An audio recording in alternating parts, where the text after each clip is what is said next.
Hey, what's up, everybody? Welcome back to NRW. I'm your host today, Rob, the movie guy, and I thank you very much for joining me here today because today I'm reviewing a brand new film in the Saw series in Spiral from the Book of Saw, which stars Chris Rock, Samuel L. Jackson, Max Minghella, I think is how I pronounce his name, and is directed by a Saw veteran director in Darren Lynn Bousman. And the film was released on May 14th, which also happened to be my birthday that day. And by the time this video gets uploaded on the channel, it should be on the 15th or the 16th. And this was actually the first movie that my wife, my son, and I had seen in theaters in quite some time. I think it's been almost 2 years since we last saw a movie together in theaters. And I don't remember which was the last film we had seen in theaters. But this movie was actually supposed to be coming out back in May of 2020. I think around the Memorial Day holiday weekend, if I'm not mistaken. But of course, COVID stalled those plans and we finally get the film released almost a year later. And I was very excited to go back to the theaters to watch a movie, but I was not too excited to see this movie because my reaction to the Saw franchise is kind of a mixed bag. There's a lot that I love about the franchise and I am a fan of it, but there was a lot more that I didn't like about the franchise because for me, I always felt like they just kept dragging out the story longer than it needed to, and it started to wear out its welcome for me personally, and they started to get more redundant. But the idea that Chris Rock, who came up with the story for this new movie, which he presented to Lionsgate, they were very excited about this new opportunity to carry on with the franchise and tell a whole new story. But as far as the fact that Chris Rock was involved, certainly definitely piqued my interest just another notch or two, but that was really the extent of it. So when I saw the first trailer for this movie last year, I was interested, but I still wasn't officially sold on it yet. So upon watching the film, I have a lot that I'm going to be able to talk about, but I decided not to get into any spoilers because this is one of those rare times where I will actually not delve into the spoiler territory because I think there's a lot that people may enjoy about the film not knowing anything about it when they walk into it. If you're concerned with that, fear not, I will not get into spoilers here. And the film follows the story of Detective Zeke Banks, played by Chris Rock, who partners up with a rookie detective in William Shank, played by the actor Max Minghella. And you basically follow their efforts in trying to stop a Jigsaw copycat killer. And that right there is a story in a nutshell. I will be completely honest and say that I am conflicted with this movie because there are some things I did like about this film, and there were a lot of other things I didn't like about the movie. So this will be the perfect segue for me to get into my positives, then I'll be getting into my negative. The first positive for me has to do with the direction of the story because for me this felt more like a cop thriller than it did an actual Saw movie. And I'll be honest and say that when I was watching the film, I couldn't help but think of the movie Seven because as I was watching this movie, I had a lot of similar beats that I've seen before in the film Seven that were present in this movie. I don't know if they have taken direct inspiration from the movie Seven, but if they did, it definitely showed in this movie.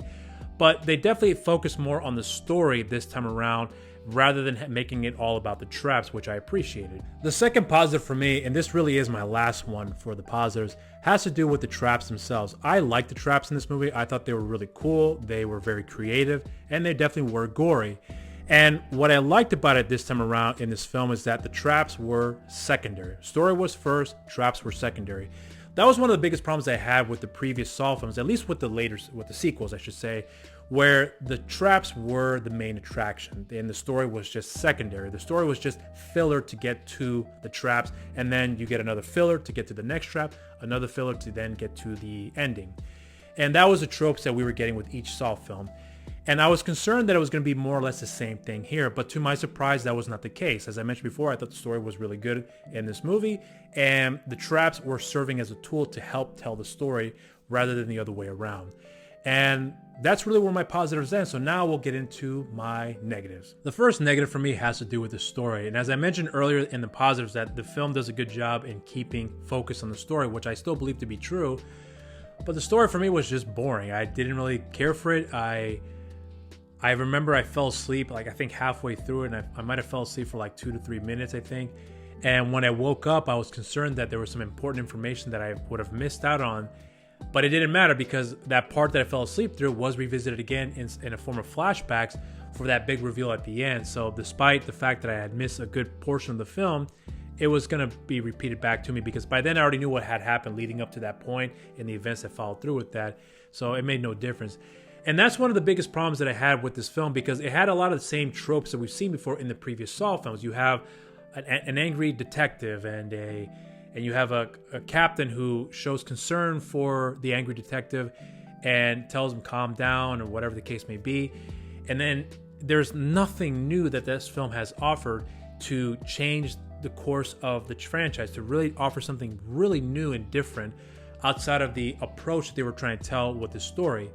But other than that, it was just more of the same thing. The next negative for me has to do with the characters. I didn't really care for them. I thought the characters were rather boring. There was nothing interesting about them that I connected with. And even though with some of these characters, you do get a bit of a backstory and you understand their motivations, especially with Chris Rock's character in Zeke Banks, despite that, there was still nothing that I connected with at all. And I will say that the actors were fine. They were actually very good in their roles. It's just that the material that they were given wasn't very good. And let's talk about the elephant in the room in Chris Rock, because this is the man that came up with this idea for this movie, and he had presented the idea over to Lionsgate, and they were all in on it for him to be a part of this project because he is one of the executive producers in this film. But for me, he was just okay in the movie. He wasn't a terrible actor by any means. I don't think Chris Rock is a bad actor at all.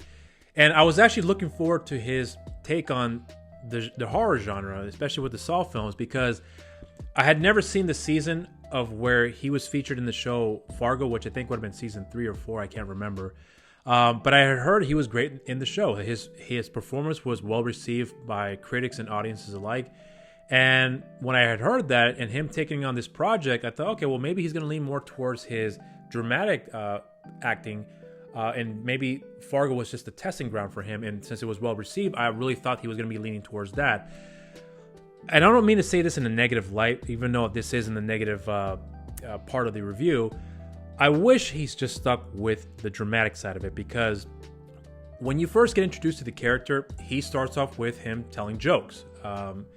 And they were funny, and the people in the audience that were in the theater that I was watching it at were receiving the jokes. They thought it was pretty funny. Most of them laughed, from what I can gather.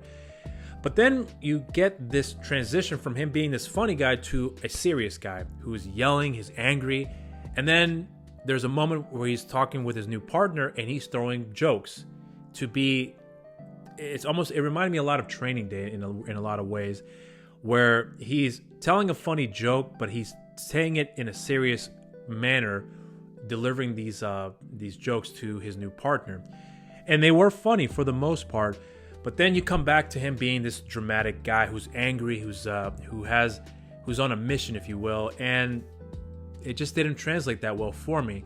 It felt uneven for me because, like I said before, I had this expectation, or at least I was hoping for him to be able to stick with the dramatic beats and not so much in the comedy, and he does both, and sometimes at the same time. And I just had a problem really connecting with his performance in this film.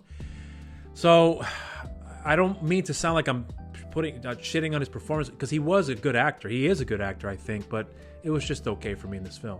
And the last negative for me has to do with the ending. Now, I'm not going to reveal anything about the ending, as I've already mentioned before. I won't get into spoilers, but I have to commentate on how much I did not like the ending at all. I thought the ending was rather uneventful. The only thing about the ending that I could say I liked about it was the song, that famous song that you hear at the end of each film, where it plays that nice build up to that reveal. I love that song, and I love the build up they use with that song for that reveal. That was the exciting part for me. But as far as everything else is concerned, I didn't like it. I was really mixed about it, but I'm leaning more towards the dislike aspect of it. So I will say, with this new Jigsaw character, if you will, is just okay. I am curious, though, that if this film is successful, if they're going to be doing another film, I would be curious what the direction they're going to be taking. And I hope that all the mistakes that were severely prevalent in this movie are going to be rectified in the sequel. Because if Chris Rock is behind it, I can tell that he really was passionate about this project, because you can tell that he really was putting in his best effort, which I give him a lot of credit for. It's just the execution of it was rather lackluster for me. But those are the end of my negatives here, and I'm not going to get into any other negatives, because a lot of the negatives that I had with the film has to deal with the spoiler territory, including some of the positives that I had here, but I figured this will be just enough for me to get my point across. So now I'll get into my rating. And even though I said that I have a lot of problems with this movie, and even with the franchise itself, I am still a fan of the franchise. I own all the movies, and I plan on owning this one when it comes out on Blu-ray. And like any other horror franchise, there's problems with virtually every single one of those movies in the franchises. You get with Friday the 13th, which is my favorite of all the horror franchises, Nightmare on Elm Street, Halloween, Hellraiser, Texas Chainsaw Massacre, now Saw, and many others as well. Every single one of those films have major problems, but I still enjoy them, and that to me is key. So I would say that this movie is definitely worth a shot. And those are my thoughts on the film. If you guys have seen the movie, let me know what you guys think in the comment section down below. And if you haven't done so already, subscribe to our channel, and also make sure you share and like our videos and hit that notification bell while you're down there. And follow us on our social media accounts. We have a Facebook and Instagram page at New Release Wednesdays, and on Twitter at TheNRW. And follow me on my social media accounts. On Instagram, Rob_Medina0585, on Twitter, RobMedina0585, and on Facebook, simply just Rob the Movie Guy. And thank you guys very much for joining me here today. I hope you guys enjoy this review, and until next time, everybody, stay safe out there, and cheers.